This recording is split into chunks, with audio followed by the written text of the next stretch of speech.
Episode 93.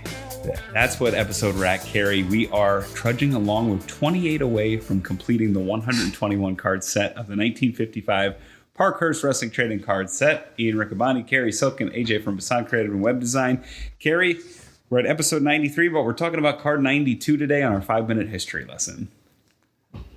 Oh, okay. Throwing a lot of numbers at you. You caught me off guard there. So this is the 92nd card of the set. Numerically of the set. Right, but we've been going out of order. Number 93. Right, it's our number 93. And I gave you a hint yesterday. He was a good guy until, quote, he switched to unethical mat tactics, according to the back of the card here. That's correct. He's a good mat man and favors the drop kick hold. So I'll show you the card here. And this is a former world champion, but it's kind of I snickered when I read world champion, and I think you'll know why if we need the safety net. Hadn't heard of this name before, folks, is Bill McDaniels. Do you know anything about Bill McDaniels? Ian, my friend, they gave him the beautiful spotlight treatment. They did. The artsy crowd in the background. Yeah. Now, this gentleman, in the picture, he could pass for 50. He could. I would bet he was probably in his mid to late 30s. If not younger. He's in good shape. Yeah. Kind of generic looking, though. He's kind of... No relation to Wahoo. No. In fact, I don't believe McDaniels is his real name. Okay. Shocking. Well, I surrender. I say it's shocking, but actually everyone we've had so far pretty much has used their real name as far as we know. So Bill McDaniels, like I said, he was a good guy until he switched to unethical mat tactics. He went under another name when he won the, quote, world heavyweight title. He went under the name Tom Marshall. Does that ring a bell? Not at all. Okay, Tom Marshall / Billy McDaniel. A lot of the problem with this man, when looking at information, he went by Bill McDaniel, Billy McDaniel, Bill McDaniels, any combination, William McDaniel, Will McDaniel. Like, he used every name in the book and Tom Marshall. Okay. And Tom Marshall was his name that he competed under for Jack Pfeffer. All right. Very specifically Jack Pfeffer. A notorious name changer, but he would usually change it to something colorful, right, or a ripoff, of a famous name. Like when he couldn't, Hobo Brazil. He couldn't quite get Buddy Rogers. He didn't get Buddy Rogers right away, so he made Bummy Rogers, right. And then he got Buddy under his.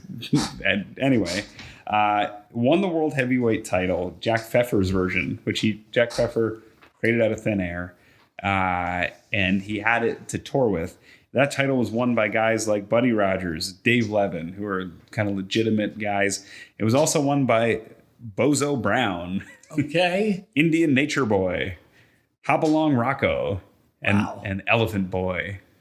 Elephant Boy, if it's a Jack Pfeffer thing, it could be, you never know, but I believe Elephant Boy had Slave Girl Moolah. Yes, I think so. And I might even have a poster downstairs. Oh, wow. With that. But if it is that Elephant Boy, that was Moolah's charge into the business. There you go. He wrestled from 48 to 60. What's really interesting about him is he also had a third name. Really? Billy Blassie. He was Fred Blassie's brother. Okay. They won. That's a rub. Yeah. Well, it might have been in the wrong place, though, because they won the titles in Georgia.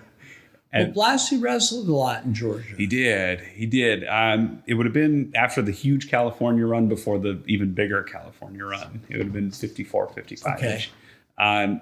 So it would have been a rub because he had already been a star. And what's really interesting about Bill McDaniels is, of everyone in the set, by virtue of where he wrestled, he is some of the most available footage you can see of anybody. Really? So if you want to see Bill McDaniels, you can find a handful of matches on YouTube, because he wrestled in, like I said, he wrestled for Pfeffer, but he wrestled in a lot of places that had TV. He'd end up in Chicago. He'd end up in California.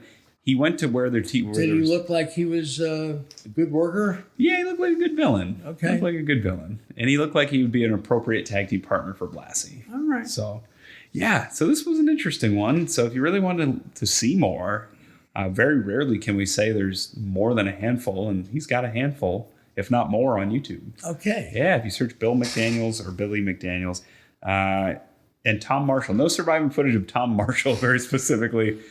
Appears to be a short-lived Jack Pfeffer creation.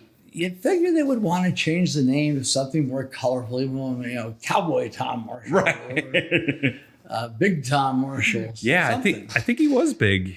Yeah, he was 6'3", right. So he was kind of big. But Bill McDaniels, number 93. Tomorrow, Cary, you've heard we've talked about the Riot Squad, the Dusix. Yes.